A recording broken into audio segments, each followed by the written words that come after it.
साथीहरु तपाईले पनि एउटा मोबाइलबाटै राम्रो खालको उच्च स्तरीय कार्टुन भिडियोहरु तयार गरेर युट्युबमा अपलोड गरेर आफ्नो च्यानललाई ग्रो गर्न सक्नुहुन्छ र त्यसबाट राम्रो आम्दानी गर्न सक्नुहुन्छ। साथीहरु नमस्कार, म sdinfo यस च्यानलमा तपाईहरु सम्पूर्णलाई हार्दिक स्वागत गर्न चाहन्छु। साथीहरु हामीले कुन एप्लिकेसनको थ्रु अथवा कसरी कार्टुन भिडियो क्रिएट गर्न सक्छौं र त्यसलाई हामीले कसरी एडिट गर्नुपर्ने हुन्छ र त्यसै गरेर त्यसमा कसरी हामीले भोइसहरु राख्न सकिन्छ भन्ने बारेमा आज मैले तपाईहरुलाई सम्पूर्ण जानकारीहरु प्र्याक्टिकल रूपमै प्रदान गर्ने छु।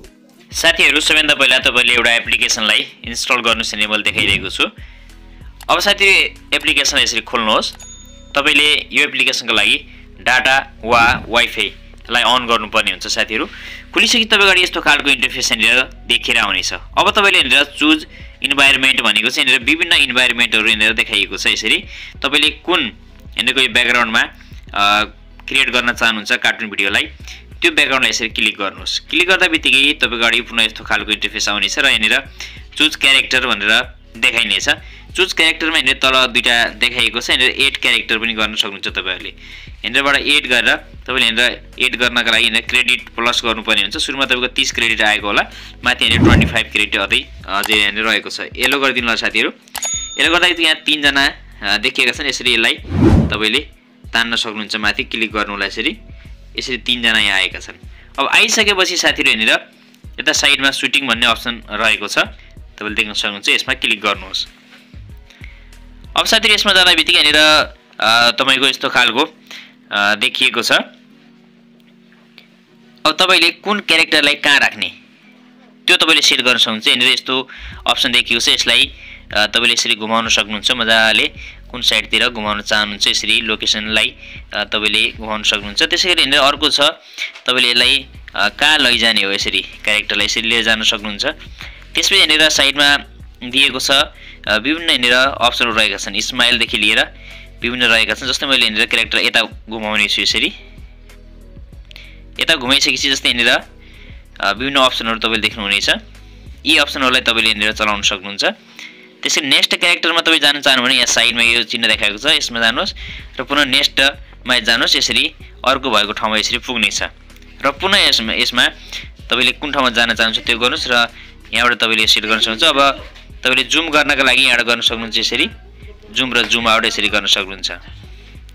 अब साथै यहाँ साइडमा रेकर्ड भन्ने अप्सन रहेको छ।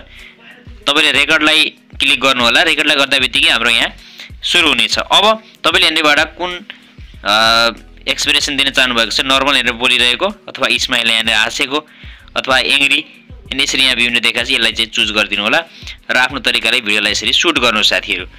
यसरी साथीहरु सुट गर्दा अब यो सम्पूर्ण भिडियोहरु रेकर्ड भइरहेको छ। यसरी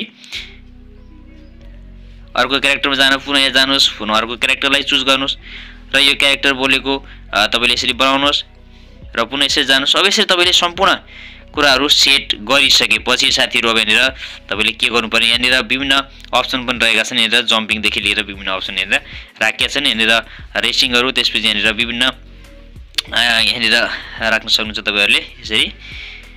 अब साथै यो सम्पूर्ण कुरा राखिसकेपछि तपाईले भिडियो तयार भयो मानौ तपाईको भने अब तपाईले यहाँनिरबाट स्टप गरेर सेभ गर्न सक्नुहुन्छ। यहाँनिर यो जुन छ नाइट मोड, तपाईले डे मोड र नाइट मोड रहेको छ। नाइटमा यसरी भिडियो बनाउन चाहनुहुन्छ, नाइट मोड बनाउन चाहनुहुन्छ भने यो गर्नु होला र डे मोडमा यसरी क्लिक गर्नु भने डे मोडमा जानेछ यो। साइडमा यहाँनिर म्युजिकको अप्सन पनि रहेको छ। यहाँनिर साउन्ड 1 साउन्ड 2 विभिन्न इफेक्ट राख्न सक्नुहुन्छ। यहाँबाट यसरी राखिदिनु होला यहाँबाट। अब साथै यहाँनिर स्टपमा क्लिक गर्नुहोस्। स्टपमा क्लिक गर्दाबित्तिकै अब यहाँनिर तपाईले यो देखिसक्नु भएको छ यसरी कि तपाईले भोइस रेकर्ड गर्दाखेरि उति बेलै त्यहाँनिर पनि भोइस रेकर्ड यसमा गर्न सक्नुहुन्छ र पछि पनि मिक्सिङ गर्न सक्नुहुन्छ साथीहरु। अब साथीहरु यसरी यो भिडियो हामीबाट तयार भएको छ। यसरी प्ले गरेर यसलाई हेर्न सकिन्छ। भर्खरै हामीले बनाएको भिडियो यही हो। हामीले बनाएको भिडियो यसरी मजाले चलिरहेको छ। अब यहाँनिर तपाईहरुले यसमा भोइस त्यतिबेलै बोल्न सक्नुहुन्छ। त्यतिबेला रेकर्ड भइरहेको छ, त्यतिबेला बोलेको आवाज मेरो कानमा आइरहेको छ। मैले इयरफोन लगाएको छु अहिले भने तपाईले क्यारेक्टरले बोलेको दुई जना सँगै बसेर क्यारेक्टरले बोलेको पनि सँगै रेकर्ड गर्न सक्नुहुन्छ वा तपाईले एक्लैले बोलेको भोइसलाई पुनः काइनमास्टरबाट अथवा अन्य एप्लिकेसनबाट एडिट गर्न सक्नुहुन्छ। कसरी गर्न सकिन्छ त्यो पनि मैले तपाईलाई देखाउने छु।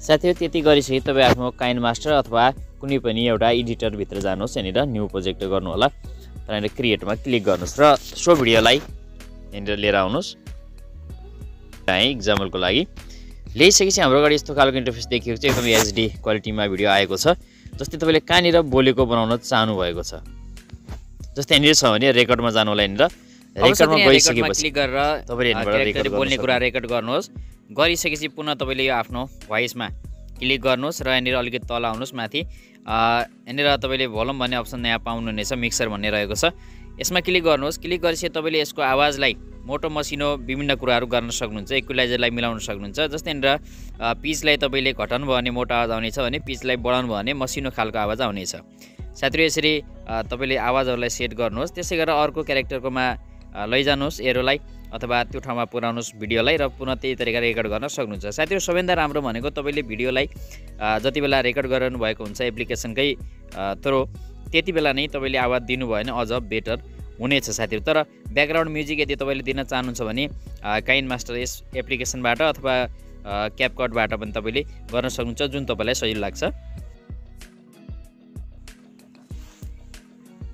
अब यसरी तपाईले सेकेन्ड क्यारेक्टरमा लगेर त्यहाँ राख्नुहोस् भिडियोलाई र पुनः तपाईले त्यहाँ बोल्न चाहेको डायलग चाहिँ बोल्नुहोस् आफ्नो तरिकाले र बोलिसकेपछि तपाईले पुनः यहाँ स्टप भन्ने अप्सन रहेको छ स्टपमा क्लिक गर्नुहोस् साथीहरु क्लिक गरिसकेपछि पुनः तपाईले यहाँनिर मिक्सरमा जानुहोस् र आफ्नो पिच अथवा त्यो भोइसको पिचलाई कम बढी कस्तो गर्न चाहनुहुन्छ त्यो राख्नु जस्तै दुईटा क्यारेक्टर तपाईले छ भने एकैजनाले पनि एउटै भोइस बोलेर दुईटा फरक फरक आवाज तपाईले त्यहाँ क्रिएट गर्न सक्नुहुन्छ साथीहरु यसै एप्लिकेसन थ्रु अथवा अन्य एप्लिकेसनबाट पनि गर्न सक्नुहुन्छ त्यसपछि माथि यहाँनिर सेभ भन्ने अप्सन तपाईले देख्नुहुनेछ त्यसमा क्लिक गर्नुहोस् र तपाईले यहाँनिर 1080p मा एक्सपोर्ट गर्नुहोस् भिडियोलाई साथीहरु तपाईले पनि यो एप्लिकेसनको प्रयोग गरेर सजिलैसँग एउटा कार्टुन भिडियो तयार गर्न सक्नुहुन्छ र त्यसमा तपाईले भोइस रेकर्ड गरेर एडिट गर्न सक्नुहुन्छ सजिलैसँग काइन मास्टर अथवा क्यापकट कुनै पनि माध्यमबाट तपाईले गर्न सक्नुहुन्छ र त्यति गरिसकेपछि तपाईले त्यसलाई युट्युब च्यानलमा अपलोड गर्नुभयो भने तपाईले राम्रो भ्युज र राम्रो च्यानलको ग्रो र राम्रो इन्कम प्राप्त गर्न